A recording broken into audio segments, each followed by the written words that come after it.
নমস্কার সবাইকে, আমাদের ক্যানভাসে সবাইকে স্বাগত। আজকে বানাবো চিকেনের কারি। খুব সহজে নর্মালি একটা চিকেন কারি। তার জন্য পেঁয়াজ টমেটো কেটে নিয়েছি চিকেন। আলুগুলো ভাজা ভাজা করে নিচ্ছি, হলুদ লঙ্কা দিয়ে ভাজা চাপিয়ে দিয়েছি। একটু লাল লাল হয়ে আসে আলুগুলো তুলে নেব।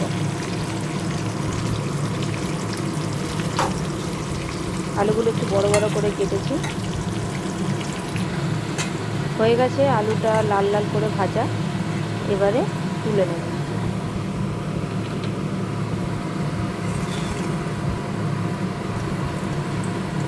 আলুটা তুলে নেওয়ার পরে কড়াইতে যতটুকু তেল বাকি রয়েছে তাতে আর একটুও তেল না দিয়ে তাতে তেজপাতা পেঁয়াজ দিয়ে ভাজা ভাজা করে নিচ্ছি।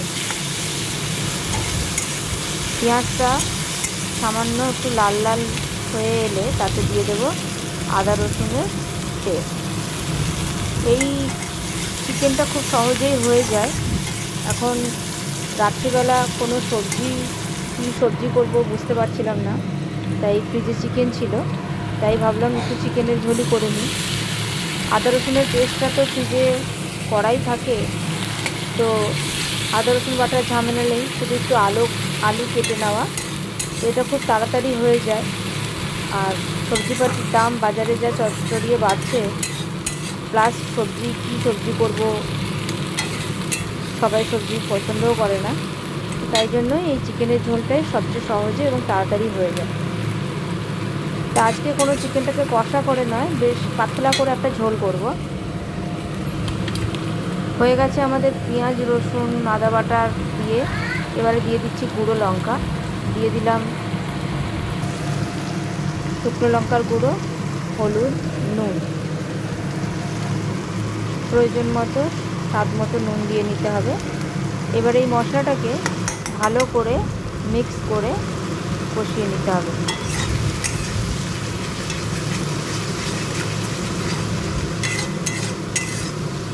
ভালো করে নাড়িয়ে নাড়িয়ে মশলাটাকে ভেজে নিতে হবে।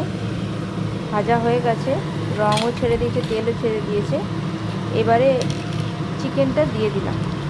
এবারে মশলাটাতে চিকেনটা ভালো করে মিক্স করে নিচ্ছি।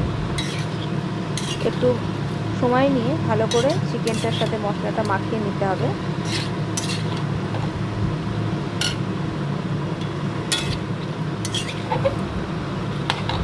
চিকেন যেহেতু ধুয়ে রাখা আছে বা ফ্রিজে ছিল, তো এতে কিছুটা জল চিকেন থেকে এমনিই বেরোবে, তো কোনো জল দেওয়ার প্রয়োজন নেই আপাতত। চিকেনটা এইভাবেই মশলার সাথে কষতে হবে বেশ কিছুক্ষণ ধরে। দেখো চিকেনটা অনেকটা হয়ে এসছে, কষে গেছে। এবারে দিয়ে দিলাম ভেজে রেখে দেওয়া সেই আলুগুলো। এইবারে আলু আর চিকেন ভালো করে মিক্স করে নিচ্ছি।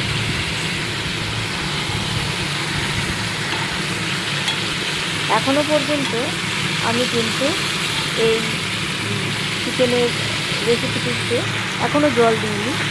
যতটুকু জল ওই চিকেন থেকে বেরিয়েছে সেটা দিয়েই কিন্তু মাংসটা কষছি। যেহেতু আমি এই চিকেনের পাতলা ঝোল করব, তো পরে আমি জল দেব। এবারে দেখো দিয়ে দিলাম টমেটো কুচি। সামান্য একটু টমেটো দিলে চিকেনটা বেশ খেতে ভালো লাগে, যেহেতু পাতলা ঝোল হবে সেহেতু টমেটো দিলে একটু চিকেনটা ভালো লাগে খেতে। তো আমরা চিকেনটাকে ভালো করে নেড়ে চেড়ে টমেটোগুলো মিক্স করে নিলাম। এবারে আরও কিছুক্ষণ সময় দিয়ে চিকেনটাকে নাড়ব। এর মধ্যেই আমি বসিয়ে দিয়েছি জল কেটলিতে, ইলেকট্রিক কেটলিতে। জলটা গরম হতে দিয়ে দিয়েছি, কারণ আমি ঠান্ডা জল ইউজ করব না এখানে গরম জলটা দিলে তাড়াতাড়ি মাংসটা ফুটেও যাবে এবং টেস্টটাও ভালো হবে। এই যে জলে ফুটে গেছে, ধোঁয়া উঠছে, এবারে আমি দিয়ে দিচ্ছি ফুটন্ত গরম জল। ঠান্ডা জল দিলে সেটা গরম হয়ে ফুটতে টাইম নিত, প্লাস তরকারির টেস্টটাও খুব একটা ভালো হতো না।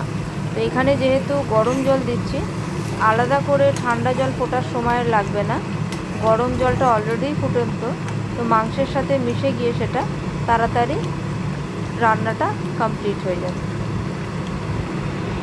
মাংসটা ফুটতে শুরু করেছে, ব্যাস আলুটা সেদ্ধ হলেই গরম মশলার গুঁড়ো দিয়ে মাংসটা নামিয়ে নেব।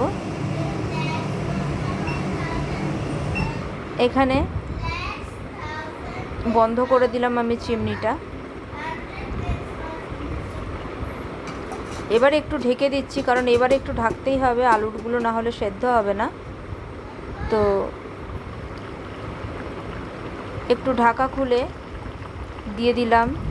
5-7 মিনিট পর ঢাকা খুলে গরম মশলার গুঁড়ো, যেটা আমি বাড়িতে ডাস্ট করে রেখেছি, বানিয়ে রেখেছি, গরম মশলার গুঁড়ো আমি বাড়িতেই তৈরি করি, সেইটা দিয়ে দিলাম। আর ঝোলের সাথে মাংসের সাথে ভালো করে সেটা নেড়ে চেড়ে মাংসের মধ্যে মিশিয়ে দিলাম। এবারে আরেকটু ঢাকা দিয়ে রাখবো, কারণ আলুটা আরেকটু হবে, হয়ে গেলে